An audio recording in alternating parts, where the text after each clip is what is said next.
Jo, respecte al ple d'avui, me remetré als punts de la meva àrea, que és l'urbanisme, que entenc que han sigut uns punts prou importants i han estat assumits per tots els grups polítics. Un ha sigut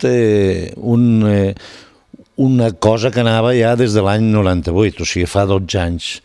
Respecte a donar solució a una punta que sortia una cera al carrer Barcelona. Això ja fa anys jo vaig reclamar-ho perquè es va urbanitzar el carrer Barcelona i ara, després de 12 anys, l'equip de govern actual ha tingut interès perquè aquesta gent han volgut arreglar-ho i això han portat al ple a aprovació.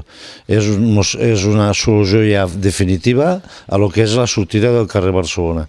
Estos anys sabeu que ha estat paralitzat, no s'ha tingut interès a l'aspecte per a solucionar aquest problema, cosa que urbanísticament crec que és greu, però ja ho hem arreglat i crec que això tirarà endavant. Després estava tot el que és l'obra complementària, que fa uns anys se tenia que haver fet, quan se va fer en Satamsa. En aquest cas, ens ha tocat a l'equip de govern actual fer una modificació al traçat de lo que és la línia, cosa que si s'hagués ja firmat un compromís fa anys quan se va dir que ja estava firmat, podríem haver-nos ahorrat possiblement alguns diners, o s'hagués fet l'urbanització, lògicament. Entenem que això ja és donar la solució definitiva a IMSA-TAMSA perquè es tanqui d'una vegada i puguen la gent que estan allí, tots els empresaris, les empreses que estan a IMSA-TAMSA puguen ja treballar en condicions normals. I respecte a un altre punt de la trama urbana, la trama urbana és una paraula així que pareix de pel·lícula, no?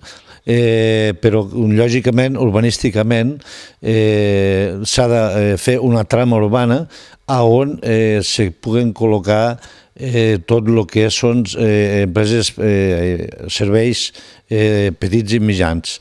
Això la Generalitat va treure una llei i l'Ajuntament de Roquetes, perquè si no ho fem nosaltres ho farien ells, han aprovat una trama urbana en la qual es podrà implantar tot el que sigui serveis mitjans i petits. I respecte a la modificació de la clau E i A, són claus d'equipaments per a que es puguen, hem ampliat l'autorització que pot tindre, que són de comercial, per a que qui pugui en aquests moments tirar endavant algun projecte de tipus comercial que Roquetes fa molta falta, pugui tirar-ho endavant. S'ha modificat tot el que és el casc urbà de Roquetes, la clau E, i el que és la torre d'Insatança, que no estava classificada de tipus comercial. I després podria fer un incís, ja ho he fet diverses vegades, respecte a la postura del grup socialista a l'Ajuntament i als plens en concret. A veure, l'altre dia els meus companys i l'alcalde ho ha dit ben clar. El que no es pot dir és que per a defensar una cosa que és indefensable se digui que se té un informe. Jo l'altre dia al senyor Castelló li vaig dir que el presentés i ja que va dir que tenia un informe del SAM, jo li vaig dir que el presentés perquè ho tinc molt clar que la Diputació no fa informes a grups polítics ni a grups polítics de la Diputació perquè després els ho passin als grups polítics dels ajuntaments. El SAM és un òrgan que assessora als ajuntaments i està fundat i creat per assessorar als ajuntaments, no als partits polítics. I avui el senyor alcalde ha pogut llegir un informe del SAM en el qual deia que el que deia el senyor Castelló a l'últim ple no era veritat.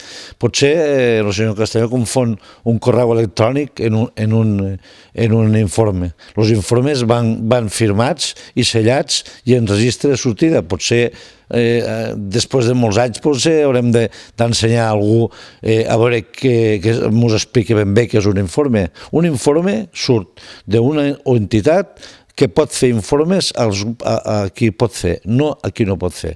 I després hi ha un registre de sortida, hi ha una persona que la firma. I, bueno, i si el senyor Castelló continua en aquesta postura, jo li he dit al senyor alcalde com a grup polític, encara que possiblement ho féssim un equip de govern, però jo com a grup polític me comprometo a escriure una carta al president de la Diputació i explicar-li el problema este, perquè si hi ha algú que s'ha atrevit a incomplir la normativa de la Diputació, sàpiguen qui és i faci les coses que han de fer. Crec que no podem anar amb falsetats, les coses s'han de fer ben fetes i veig que el grup socialista no vol acabar d'assumir que està a l'oposició. Jo he estat molts anys i no m'he queixat mai. I crec que el tracte que avui se li ha dit que no se li ha donat bé al senyor Castelló, antidemocràtic, etc., cosa que no és veritat, jo sí que l'he rebut durant molt de temps. Crec que jo però bueno, crec que ja ho vaig dir-ho, que aquesta legislatura seria la legislatura dels continus atacs, dient que som antidemocràtics, etc. Bueno, jo inclús espero que d'aquí mes de maig encara serà més continu això. Però bueno, nosaltres, l'equip de govern, anirem treballant, que és el que el poble ens ha manat, treballarem i quan tinguéssim que defensar alguna cosa ho defensarem, res més.